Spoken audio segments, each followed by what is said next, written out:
Hello' everyone, কি খবৰ আপোনালোকৰ? আশা কৰোঁ নিশ্চয় ভাল। মেখেলাখন পিন্ধোতে আপোনাক এনেদৰে এজন সহায়ৰ প্ৰয়োজন হয় নেকি? মোকো প্ৰথমে এনেকৈ সহায়ৰ এজনৰ প্ৰয়োজন হৈছিল। মেখেলাখন ধৰি দিব লাগে পিন্ধোতে, কিন্তু যেতিয়াৰ পৰা মই এই ট্ৰিকটো ফ'ল' কৰিছোঁ তেতিয়াৰ পৰা কোনো ধৰণৰ সহায়িকাৰ প্ৰয়োজন নাইকিয়া হৈ পৰিছে। ব'লকচোন ভিডিঅ'টোলৈ আগবাঢ়োঁ। যদি ভিডিঅ'টো মোক পোনপ্ৰথমবাৰৰ চাই আছে তেনেহ'লে ফেচবুক পেজত যদি চাই আছে ফ'ল' কৰিবলৈ নাপাহৰিব, আৰু ইউটিউবত যদি চাই আছে লাইক এটা কৰি যাবলৈ একেবাৰে নাপাহৰিব, আৰু ছাবস্ক্ৰাইবটো কৰিব। এনেধৰণৰ ধুনীয়া টিপছ পাই থাকিবলৈ। ব'লকচোন তেনেহ'লে মেখেলাখননো আমি কেনেদৰে ফ'ল্ড কৰিলে এজন সহায় নোহোৱাকৈ পিন্ধিব পাৰিম। প্ৰথমে মেখেলাখন সুন্দৰভাৱে বহলাই ল'ব, আৰু ভিডিঅ'ত দেখুওৱাৰ ধৰণে সুন্দৰভাৱে বহলাই ল'ব আৰু ইস্ত্ৰি কৰি ল'ব। তাৰপিছত এনেদৰে আমি যে চাদৰত ভাঁজ দিওঁ, চাদৰত কুচ দিওঁ, ঠিক তেনেদৰে চাদৰত এনেদৰে কুচ দি ল'ব।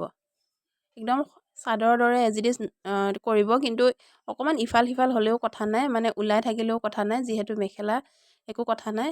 তেনেদৰে কুচ দি ল'ব। যদি চাদৰৰ কুচ দিয়া নিচিনা নোৱাৰে এনেকৈ পেলাই ল'ব।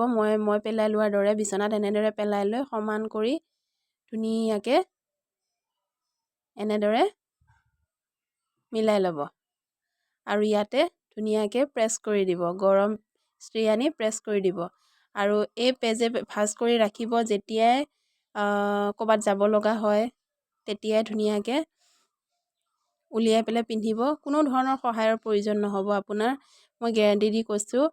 ফ'ল' কৰিব, আৰু যদি ট্ৰিকটো ভাল লাগিছে তেনেহ'লে লাইক এটা কৰিব, চেনেলটো ছাবস্ক্ৰাইব কৰিব। পেজত চাইছে যদি ফ'ল' কৰিবলৈ নাপাহৰিব, আৰু যদি ভাল লাগিছে এটা সুন্দৰ কমেণ্ট কৰি মোক উৎসাহিত কৰিবলৈ নাপাহৰিব। মই এই ট্ৰিকটো ফ'ল' কৰিব যেতিয়াৰ পৰা লৈছোঁ তেতিয়াৰ পৰা মোক কোনো ধৰণৰ সহায়ৰ প্ৰয়োজন হোৱা নাই। আপুনিও এবাৰ ট্ৰাই কৰি চাবচোন। একদম 100% আপুনি এজন সহায় নোহোৱাকৈ পিন্ধিব পাৰিব।